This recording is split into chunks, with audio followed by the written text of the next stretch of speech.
இப்படி நல்லா துருவன தேங்காயோட மசாலாவும் கொஞ்சம் சேர்த்து வச்சு அரைச்சி நல்லா சூடாக இட்லிக்கு வந்து மீல் மேக்கர் கிரேவி வச்சு சாப்பிட்டோம்னா டேஸ்ட்டு ரொம்ப சூப்பராக இருக்கும். நைட்டு டின்னருக்கு இது தான் ரெடி பண்ணிகிட்டு இருக்கேன். துருவன தேங்காயோட இஞ்சி பூண்டு அப்புறம் இன்னும் கொஞ்சம் மசாலா ஐட்டமாக வந்து பட்டை சோம்பு லவங்கம் கசகசா அப்புறம் நான் என்ன பொட்டுக்கல்ல இதுலேயே வந்து கொஞ்சமாக மல்லித்தூளையும் போட்டு நான் அரைச்சிக்குவேன். இப்படி செய்கிறப்ப டேஸ்ட் இன்னும் கொஞ்சம் சூப்பராக இருக்கும். எண்ணெயோடு வதக்கிறப்ப அது ஒரு டேஸ்ட்டு கொடுக்கும். இந்த மாதிரி மசாலாவோடு அரைச்சி மல்லித்தூள் வந்து நம்ம கொதிக்க வைக்கிறப்ப அது ஒரு டிஃப்ரெண்ட் டேஸ்ட்டாக இருக்கும்.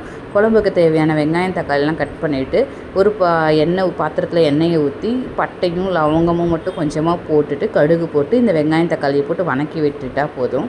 வணக்கி விட்டதுக்கப்புறம் நமக்கு பேஸ்ட் ரெடியாக இருக்கும் இல்லையா, அந்த பேஸ்ட்டையும் வந்து இதோட சேர்த்து கொதிக்க வச்சு மிளகாத்தூள் தேவைக்கு போட்டு நல்லா கொதிக்க வச்சு மீல் மேக்கர் லாஸ்ட்டாக வெந்த மீல் மேக்கரை நம்ம இதில் போட்டு செஞ்சோம்னா டேஸ்ட்டு சூப்பராக இருக்கும். இப்போ டெலிவரிக்கு அப்புறம் பார்த்தா நிறையா கசகசா வந்து டயட்டில் நிறையா ஆட் பண்ண ஆரம்பிச்சிருக்கேன். ஏன்னா குழந்தைக்கு வயிற்றுக்கும் அது ரொம்ப நல்லது, நமக்கும் வந்து பால் விடுறதுக்கு ரொம்ப நல்லாயிருக்கும். அப்படிங்கிறனால கசகசா இப்போ நிறையா எங்களோட தேங்காய் ரவையாக இருக்கிற எல்லா இதுலேயும் வந்து கசகசா நல்லா ஆட் பண்ணிகிட்ருக்கோம்.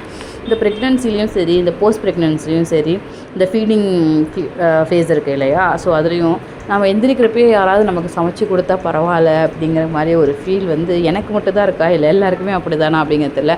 குழந்தைங்க எழுந்து குழந்தைய நல்லா ரெஃப்ரெஷ் பண்ணிவிட்டு அவனுக்கு ஃபீட் பண்ணிவிட்டு பெரிய பையனையும் கொஞ்சம் நேரம் வச்சு பார்த்துட்டு அதுக்கப்புறம் வந்து கிச்சனுக்கு வந்து சமைக்கணுன்னாலே ஒரு சில நாள் கடன்னு எல்லா வேலையும் முடிச்சிடும். அது இந்த மெயினாக ஸ்கூல் இருக்கிற டேஸ்லலாம் பார்த்திங்கன்னா காலையில் 6:30 5 மணிக்கு 5:30க்கு முடிக்கிறேன் அப்படின்னா 8 மணிக்கு பையனுக்கு வேன் வரத்துக்குள்ளே கடன்னு எல்லா வேலையும் முடிஞ்சிடும். அன்றைக்கி டேக்கான பொரியல் குழம்பு ரசம் அப்படின்னு.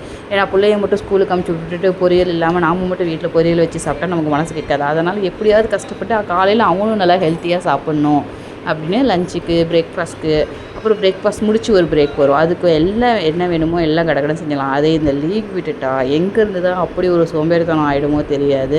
எந்திரிக்கிறதே ஒரு பாடு எப்படியும் 9 மணி 8:30 மணி ஆகிடும். அதுக்கப்புறம் இந்த சின்ன குட்டிக்கு ஃபீட் பண்ணிவிட்டு அவனை தூங்க வைக்கிறது, அது ஒரு சைக்கிள் நம்ம ஒரு ரவுண்டு போயிட்டு வந்துடுவோம். இதுக்கப்புறமும் வந்து கிச்சனில் வந்து செய்யணும்னு அவ்வளோ எக்ஸாஸ்ட் ஆகிடும், டயர்டாக போயிடும். இது யாராவது ஒருத்தர் இருந்தாங்கன்னா நமக்கு சட்டுன்னு இருந்து செஞ்சு கொடுத்தா நம்ம நல்லா சூடாக வந்து சாப்பிட்றதுக்கு ரொம்ப நல்லாயிருக்கும். ஆனால் இதெல்லாம் சொல்கிறதுக்கு நல்லாயிருக்கு. எத்தனை பேருக்கு இது குடிச்சு வச்சுருக்குன்னு தெரில. இன்னொரு வீடியோவில்